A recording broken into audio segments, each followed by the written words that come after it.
This is just a quick video to show us the newest feature in the World Builder, which is a sideways scrolling level. Now here we have a very simple level that I've pulled together, so you can see there's some platforms in it. I've got my full reflections going on in the background in the water. I've got a certain objects that I've put in with the paint mode, a bunch of trees in the background there, a bunch of rocks, which is all pretty easy to do. But we've got some new functionality in here as well, so now we have an additional shader and some additional functionality. So you might notice that there's these opaque white or transparent white blocks that are dotted throughout it.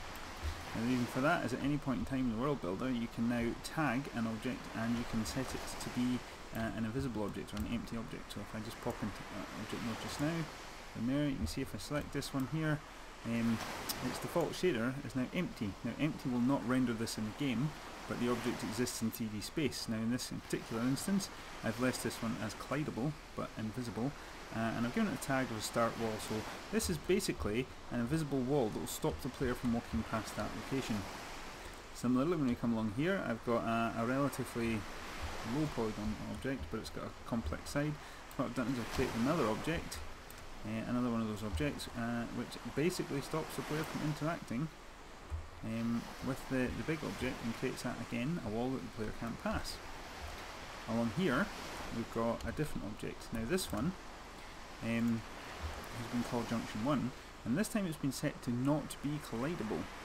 Now the reason for that is by setting objects to the empty shader so they don't render in the real world, but giving them tags. When you're looking at a game you can actively scan for it. So in this particular side-scrolling platform game, I can check to see if the player object falls within the bounds of the object called Junction 1, and if so, I know they're standing in this spot, and they can therefore go into an object, a mode where you can access the building behind it.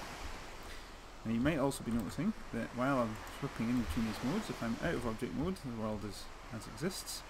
If I go back into object mode, a green wall appears. Now the reason for that, and you can go on either side of it, is that is currently the line that the player character will follow. So essentially it's a guide to help you place objects.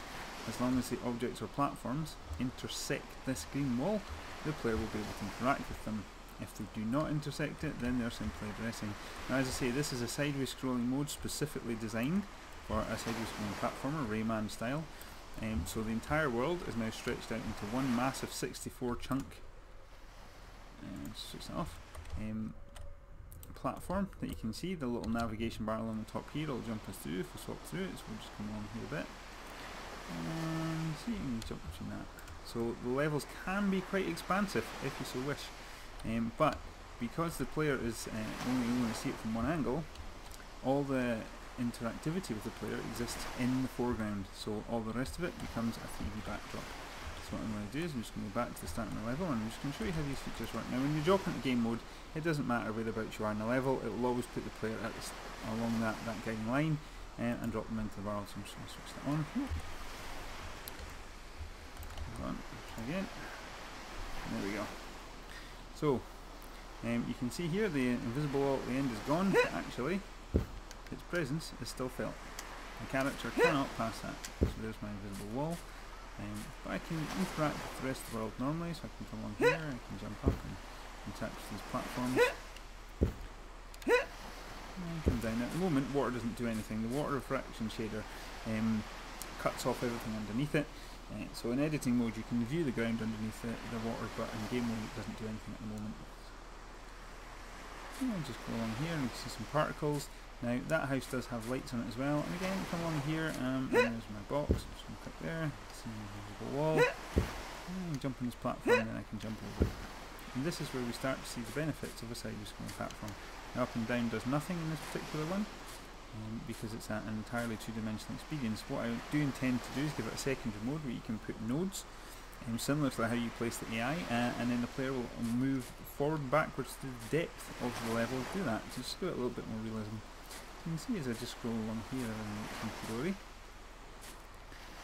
And again, this is designed to be for platform or roguelike games. It's really up to the individual.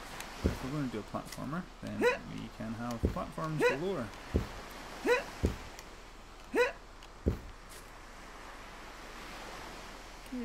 just going to drop back down. I'm just going to come out of game mode at the moment and come back in. Again, as I say, when you're not in game mode at the moment, you can edit, you can go into water, and again, The landscape now colours itself down to this blue colour as you go in the water. As soon as you come above it, it all blends it together. And everything in the game world, every single object now reflects and has 2 levels of fraction. So if I sit here, you can see that water directly there has a little wave effect. So when you land, just underneath the water, there's a little wave effect. Whereas in the distance you get this sort of Fresnel effect on it. So it's particularly pleasing when you get more into the distance. It does give it a nice wave-like appearance, I think. So that's some of the new functionality in the World Builder. You can now create a fully functioning sideways scrolling platformer, and you can create any elements in that you want, and including tagging objects and creating invisible objects that can work as placeholders that you can detect in the game, or invisible walls and blocking off. Now the advantage to this, and this works obviously in the full 3D version as well, is that it could do something like professional games do. You have a really complex background, lots of different objects, or really complicated objects from multiple meshes, but you don't want to collision check that, because it would be a nightmare for the camera, it would be a nightmare for the player, and it would be quite intensive for the CPU.